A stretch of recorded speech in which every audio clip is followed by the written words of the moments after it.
মোহাম্মদপুর শাহ চিস্তি চট্টগ্রামী আশিকানা হুজুর বাংলাদেশের founder president অত্রাসমের বুদ্ধিনসীন এবং আসমি সাথে কালাফিয়া রাব্দ খলিফা। আমি দীপ্তিকে অসংখ্য ধন্যবাদ জানাচ্ছি, যারা দীপ্তির সাথে পূর্বে ছিলেন চেয়ারম্যান বর্গ, সম্পাদক এবং সদস্য মণ্ডলী, যারা কলাকৌশলী আছেন।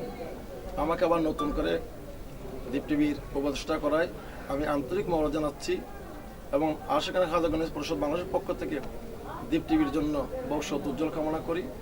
আমি আল্লাহর কাছে দোয়া করি দীপ্তির মাধ্যমে বাংলাদেশ কেন সারা পৃথিবীতে সংবাদ মাধ্যম যেন কোথায় স্বতন্ত্রভাবে প্রচার প্রসার হয় এবং ন্যায় অন্যায়ের মাধ্যমে পরাগ করে সত্যর পথে যেন দীপ্তি সবসময় থাকতে পারে, সেই দোয়া করব। দেশ ও জাতির কল্যাণ যেন কাজ করতে পারে। আশা করি সবাই ভালো থাকবেন, আমার জন্য দোয়া করবেন। আসসালামু আলাইকুম।